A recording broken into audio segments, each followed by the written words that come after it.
Hi there, my name is Ethan Klein, and my favorite hobby is spending hundreds of thousands of dollars on lawyers. Today I invite you into my home to share my favorite pastime with you.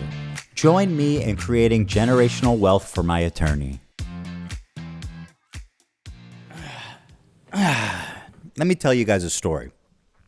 About a year and a half ago, there was a big conversation called ReactGate. ReactGate was a debate going on in the streaming community about what constituted fair use. People like Hassan, XQC, and many of the large Twitch streamers would watch other creators' entire video on their stream. They would rarely add sufficient commentary or even pause the video to speak. Most egregiously, they would re-upload the entire VOD to YouTube with the same thumbnail, the same title, so that they could cannibalize traffic from the original video. Here's what Lamino had to say about this phenomenon. I don't mind people reacting to my videos, but I do mind when they play the entirety of my video. A face cam in the corner or the occasional interruption does nothing to address that issue. My video is still being played from beginning to end in someone else's stream or video. It's neither ethical nor necessary to feature the entirety of someone else's work. Or, they could do the bare minimum and ask for permission. Something that none of the major reaction channels have ever done when they've streamed or re-uploaded my videos. But to answer your question, no, I don't want people to stream or re-upload the entirety of my videos. Now, understandably, this made a lot of people angry because why should these content thieves, essentially, get more views than the author of the video, which in a lot of cases was happening? I mean, people don't like injustice, and we all see this and know it's not right. This debate culminated when XQC, one of the prime suspects, called into my show to debate me, in which case I'm sad to report that I was terribly owned. So in that regard, do you care at all about like IP or copyright? Or like the fact that it's illegal? Does that matter? That it might be illegal, does that matter to you? No. It doesn't matter. Well, if flat out doesn't, because... Well, that's fair. Watch me full screen cam, do the fucking worm, then watch your do prime... That. Then watch your prime Do content. it for a week. Do a week of no reaction content and see how many fucking views you get. Oh, okay, sure. I mean, that's content, man. It's original content, at least. The ultimate debate, bro. He hit him with the worm. Oh, why didn't I think of that first? I kid XQC, but he is not the one I'm suing. Despite my criticism, he's not a malicious infringer. But the ones I am suing, you'll see, are much, much worse. Now, ironically, after this debate and in the wake of this large conversation, the problem seems to have only gotten worse. You have people like Hassan Piker paving the way of fair use with what's known as chair reacts, when Hassan gets up to go to the bathroom, or to eat, or to talk to his mom, or to do whatever, disappears for an extended period of time, and leaves the video playing for his chair. Mr. Chair, they call it. IDF had warned people to leave the area around the main airport in Sana'a. Then this. Do not the moral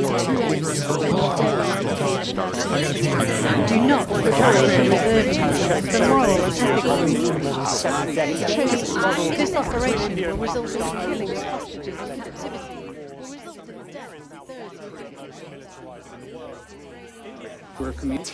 Well, I've been seeing And it was in this setting that I formulated an idea. What if I could make a long-form, irresistible piece of content that I knew that these streamers couldn't resist, they couldn't avoid the temptation of watching it the second it was published? I don't have an issue with them. It's not that I wanted these people to steal my video. It's that I knew they would. I knew they would watch the entire video, add little to no commentary, react to it instantly, giving them no time to form an opinion. The trap was set, and it worked even better than I imagined it would.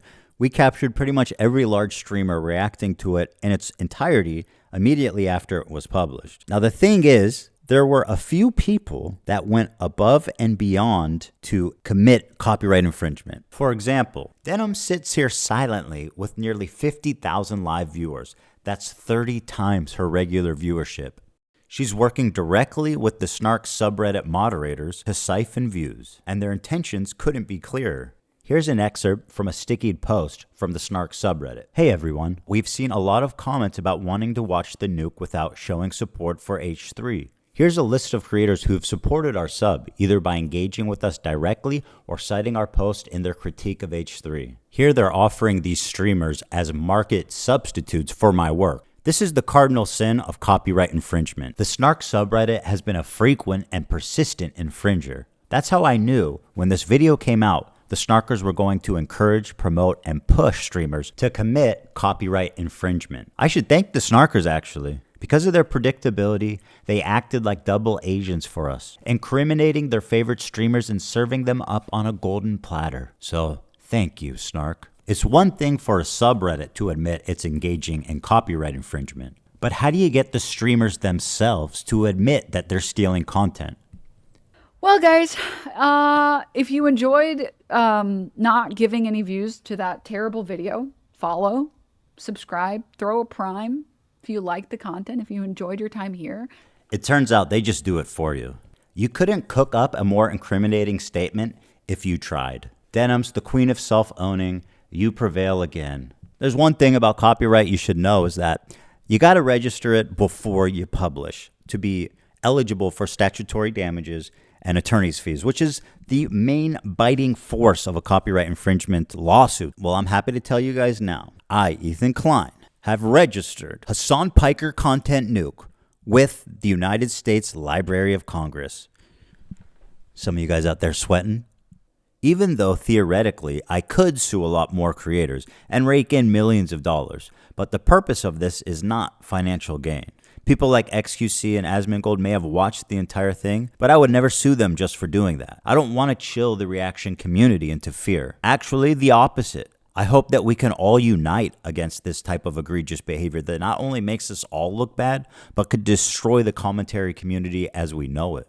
Well, guys, if you enjoyed not giving any views to that terrible video, follow, subscribe, throw a prime. The state of reaction content on Twitch is so broken, these creators feel comfortable looking right into a camera and saying outright, hey, I'm stealing this guy's content. Pay me instead of him. This is not a healthy environment. And with people like Hassan reacting to entire TV shows on stream, my fear is that Sony or Disney comes along, sues everybody, and sets a devastating precedent that could endanger our entire field. Now, before I tell you who the 3 people I'm suing are, I just want to make it clear that they all met this very specific high bar of criteria that I set forth earlier. These people were not targeted based on their gender, their identity, their political beliefs. All 3 are on this list. In fact, they're the only 3, as far as I could tell, that reacted to the full video.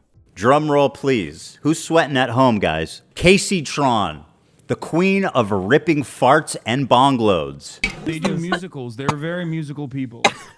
I know. Are you being serious?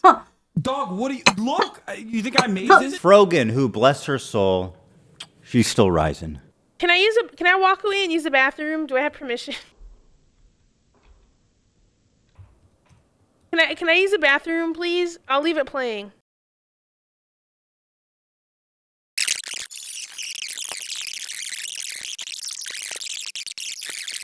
Apparently thinks Twitch is liable for me interviewing a Yemeni teenager who's only known genocide his entire life. What happened? And Denims, the queen of self-owning. And my God, is she the queen of that? It's very obvious from the way that guy's talking, he's a Sneeko fan. Oh my God, bro, I love you.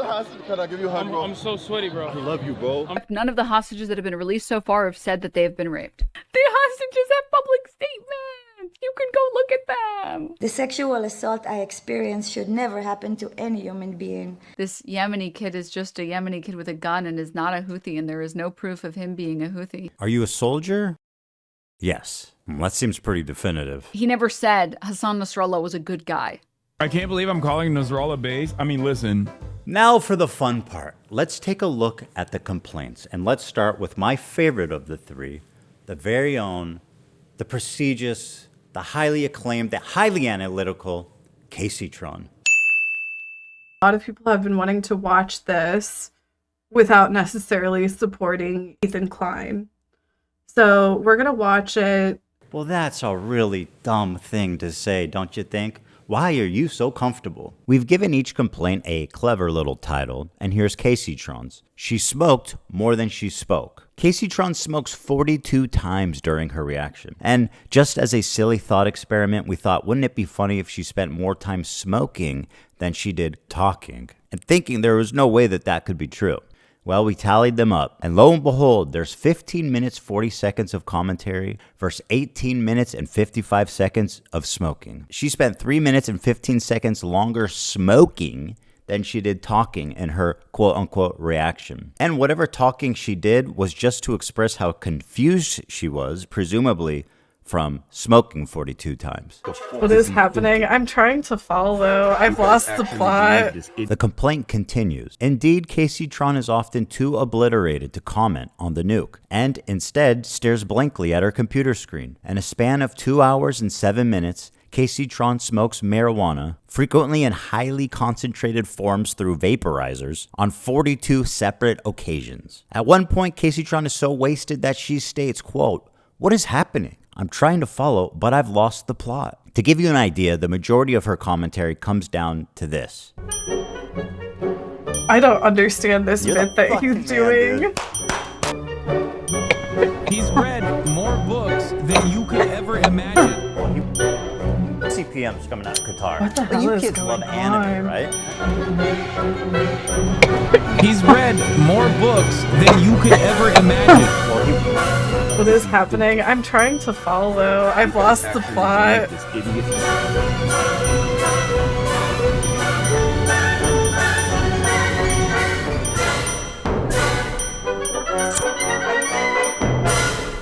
They do musicals. They're very musical people. I know. Are you being serious? Dog, what do you look? You think I made this? This isn't a music video, Hassan. And as dumb as all of that is, this is the part that really got her sued. A lot of people have been wanting to watch this without necessarily supporting Ethan Klein. Without necessarily supporting Ethan Klein. So we're gonna watch it. What the fuck is going on here? Stating outright that her intention of doing this is so that people who don't want to support me can watch it through her is why copyright infringement laws exist. You could not and should not do that, especially if your commentary consists of you taking bong loads. At least try to engage with the content. Whoa, what was that? Oh, sorry. That was a flying star. It almost got me. You know her and you love her, guys. Frogan. Reaction by exiting. Here she is getting up to leave the video running as she steps out of the room. Is that transformative? I guess the judge will decide. She said, quote, "It's time to watch the new nuke ethically. Hell yeah." Very smart to say on camera, by the way. She said, quote, "Thank you guys so much. I do appreciate everyone's support. And thank you for watching it with me." Well, you are so welcome, and I'm so glad that you were able to enjoy that day. Her commentary is so non-existent that even her own fans begin to call her out. I don't have anything to say, dude, because he's cycling the same fucking points over and over again. What more commentary do you need on him repeating the same fucking points for the whole first hour and 1 minute and 32 seconds? It's been the same shit over and over again. This video could have been condensed into 20 fucking minutes. Like, what commentary do you want me to add by, like, oh, this guy's a fucking idiot, he's mentally ill, and he's having a mental breakdown and uploaded it to fucking YouTube? Are you going to make at least one good point? What do you want me to make a point on? Oh, I forgot. She also said, "Can I use the bathroom, please? I'll leave it playing." You may use the bathroom, Frogan, although I don't advise it. Can I use the bathroom, please? I'll leave it playing. This into your stomach. And let me state the obvious. Jew and Apparently thinks Twitch is liable for me interviewing a Yemeni teenager who's only known genocide his entire life. What happens? And they were fucking talking about well, you just pause it. That's it. You just pause the video, right? Like, you get up and you go to the bathroom, you just pause it. They should be watching for you.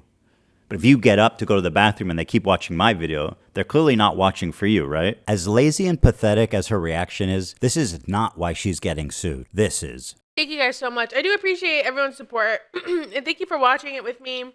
First time viewer, time to watch the nuke ethically? Hell yeah. I found my way from Reddit. Hi guys, welcome Reddit people. Reddit people, Reddit people. I came from the H3 Snark Reddit. Ethan is so pathetic while Hassan is in Japan. I'm bothered having a great time. Exactly. We're gonna watch it live, yes.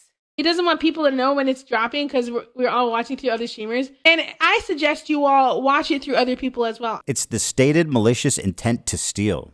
They talk about watching ethically, but I learned not to steal when I was 5. Up next is Denims. And honestly, just take a look at this, guys. It's a nightmare on Denim Street. Not only did she chair react, but she was kind enough to write her name right at the top just so that we knew that she was stealing my content and it was her room and nobody else's. Judge, did you know that we're on Denim Street right now? Here's some quotes from Denims. We're relying on you to stay live so we don't have to give the nuke views. Yeah, I'm going to stream it. Since he's confirmed it's coming out today, I'm going to stream it. That is very explicit. Denim said, quote, well, guys, if you enjoyed not giving any views to that terrible video, give me a follow, subscribe, throw a prime if you like my content. Your content? The Queen of Self-Own included a countdown timer so we could tell exactly how long she was away. After being gone for a few minutes, she returns and then sits silently for another couple of minutes eating. I'm gonna go pee, and hopefully, when I'm back, they're done with this. Right. You do look Literally, better. Mr. 305. I see it. Dude, you should do this. I have an alternate. We're relying on you to stay live so we don't give more views on the nuke. Yeah, I'm gonna stream it. Since he confirmed it's coming out today, we're gonna stream it. If you want to watch it with someone else who's already watching it, you know, come enjoy the watch party somewhere else. If you enjoyed not giving any views to that terrible video, follow, subscribe, throw a prime. If you like the content, if you enjoyed your time here, because I'm going to be honest, I did not want to watch that by myself. Let me also commercialize it by asking you to reward me financially for stealing his content. That is like chef kiss. By the way, Denims had a very successful stream. She had 43,000 people watching her live. Take a look at the title of her Twitch stream. Ethan Klein Hassan Content Nuke Watch Party. A watch party? I don't think that's fair use. Now, Denims, of course, always delivering the goods. She went on this dude's podcast to debate fair use. And would you be surprised if I told you she said a lot of incriminating things in that podcast? The Queen of Self-Own never disappoints. I want to be clear on my opinion on like filler content and stuff. Like, I think filler content, like, you shouldn't do it. I know I do it as a react streamer, and I try to do it only when I do it with like Vox videos or Vice videos and stuff like that, because at least I'm not like directly ripping from one content creator and not like a whole team and stuff. And most of those videos have like 5 million views. I only get like 500 viewers. I'm taking maybe 50 views from the video. It's a lot harder to feel like, I guess, bad about that. Whereas like I would feel very bad about doing that to like a single content creator. The majority of people say that they literally wouldn't watch Hell's Kitchen unless I was streaming it. And it doesn't necessarily mean that I'm reacting hard enough. You know, I'm sure if you click on a random part in the video, I might not be saying anything, sure, whatever. And I might walk away from the screen. But it's about like the communal thing. It's why like fucking Toast started streaming Death Note. It's not about the actual show at a certain point. It's the same reason you watch shows with your friends. You want to watch it with other people. A lot of people go to watch streamers on Twitch for their react content almost as a curator. So they don't actually want to go through YouTube themselves and watch a bunch of videos. And they probably never will go through YouTube and click a bunch of videos. They like going to Twitch because they like to have it as like, this streamer is curating fun content that I want to watch. Like, I'm From the people that I've talked to, the people who watch Twitch content are specifically there to watch it so they don't have to scroll through YouTube and find a video they like. If someone watches content, I already said this, if someone watches content on someone else's stream, there is a very low likelihood that they're going to go watch it separately and give you like the view or the like. Or the people who are watching content on Twitch, curated Twitch content on Twitch, aren't necessarily people that would be watching content on YouTube. That, my friend, is called theft. And you're a thief. And now I'm suing you. This is just a testimony to how brazen and how safe they've, gotten. That she thinks she can go out in public on video and say shit like, I'm stealing this content because I want to. I'm coping even though I know it's stealing. When people watch it with me, they're definitely not going to go watch the original. Like, you are way too comfortable committing crimes out in the open. Well, there you have it. 3 separate lawsuits for 3 separate geniuses. Now, I want to make it clear again, and I hope it's been obvious about why I'm suing these 3 people and not others. These people not only violated all of the principles of fair use, they also did it maliciously. And that's the part that really got me. I think if you're a reactor on Twitch, for the most part, if you make a good faith effort to comment And if you make a good faith effort to promote the author, to link to them, to try to drive traffic to the original video, I think you're probably pretty much doing the right thing, and that's fine. And I would never sue someone for that. Take it to these 3 absolute morons to state their intention to steal my property on video. You know, and to all the detractors who are saying that I'm targeting women, that I'm a hypocrite for suing for copyright infringement, I just have this to say. I don't care. What I do hope, though, is that you'll support their crowdfunding efforts to defend themselves. Because let's face it, I want to make sure there's money left over for me when I win my lawsuits. Thanks for watching, everybody. It's been a great time. I'll see you around.